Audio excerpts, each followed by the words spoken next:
Hi అండి, నేను doctor Soumya, consultant neurologist, Mahatma Gandhi hospitals, నర్స్పేట్. ఇవాళ మనం ఫైబ్రోమయాల్జియా అనే ఒక కండిషన్ గురించి తెలుసుకుందాం. చాలామంది, ముఖ్యంగా మహిళలు 20 to 50 years ఏజ్ ఉన్న వాళ్ళు దీర్ఘకాలికంగా తలనొప్పి వస్తుంది, మెడ నొప్పి వస్తుంది, నడుము దగ్గర నొప్పి వస్తుంది, నీరసంగా ఉంటుంది, నిద్రపోయినా నెక్స్ట్ డే ఫ్రెష్గా ఉండట్లేదు, బ్రెయిన్ ఫాగీగా ఉంటుంది అని చెప్పి వస్తారు. వీళ్ళు యూజువల్గా ఈ సిమ్టమ్స్ కొన్ని నెలల తరబడి, కొన్నిసార్లు ఇయర్స్ తరబడి ఎక్స్పీరియన్స్ చేస్తుంటారు.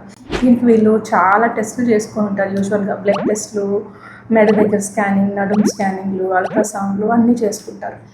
వీటిల్లో రిపోర్ట్స్లో యూజువల్గా ఏమీ రాదు, అన్నీ నార్మల్గా ఉంటాయి. అయినా కానీ వీళ్ళు ఈ సిమ్టమ్స్ని చాలా పర్సిస్టెంట్గా ఫీల్ అవుతూ ఉంటారు. కొన్నిసార్లు కొంతమంది నొప్పుల టాబ్లెట్లు వేసుకున్నప్పుడు ఈ సిమ్టమ్స్ తగ్గుతాయి, కొన్ని రోజులకి మళ్ళీ రీస్టార్ట్ అవుతూ ఉంటుంది అనమాట. సో ఈ ఫైబ్రోమయాల్జియా అనే కండిషన్ అది స్ట్రెస్, డిప్రెషన్, యాంగ్జైటీ వల్ల వచ్చే కండిషన్ కాదు. ఇది మన బ్రెయిన్ పెయిన్ని పర్సీవ్ చేసుకునే ఒక మెకానిజం అనేది డిఫెక్టివ్గా ఉంటుంది. సో మన బ్రెయిన్లో కొన్ని హార్మోన్స్ ఉంటాయి, డోపమిన్, సెరోటోనిన్ అంటాం.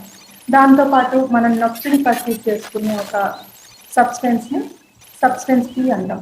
సో వీటి ఇంబ్యాలెన్స్ వల్ల వీళ్ళు పెయిన్ని పర్సీవ్ చేసుకునే ఆ ఫీల్ అనేది వేరుగా ఉంటుంది.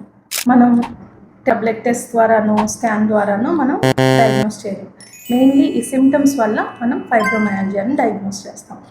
దీనికి మెయిన్ ట్రీట్మెంట్ ఏంటంటే పేషెంట్కి ఈ కండిషన్ గురించి డీటెయిల్గా ఎక్స్ప్లెయిన్ చేయటం, వీళ్ళకున్న ప్రాబ్లమ్ని కౌన్సిలింగ్ చేయటం. దాని తర్వాత ఎక్సర్సైజెస్ చాలా ఇంపార్టెంట్ ఈ పేషెంట్స్లో. వాకింగ్ కానీ, స్ట్రెచ్చింగ్ ఎక్సర్సైజెస్, యోగా అట్లాంటివి ఇంపార్టెంట్.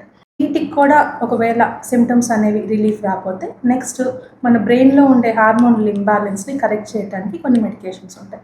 ఈ మెడిసిన్ని స్టార్ట్ చేయటం. ఫైబ్రోమయాల్జియా అనేది ఒక క్రానిక్ కండిషన్. ఇది కంప్లీట్గా మెడికేషన్తో క్యూర్ అనేది అవ్వదు. మనం ఏంటంటే లైఫ్ స్టైల్ మోడిఫికేషన్ చేసుకొని, ఈ కండిషన్ గురించి తెలుసుకొని, అవేర్నెస్ పెంచుకొని, ఈ ఎక్సర్సైజ్ ఇవన్నీ రెగ్యులర్గా మన లైఫ్ స్టైల్ మార్చుకోవటం వల్ల దీన్ని చాలా వరకు మనం ప్రివెంట్ చేయొచ్చు. Thank you. ఇలాంటి more brain health related videos కోసం నా ఛానల్ని ఫాలో అవ్వండి.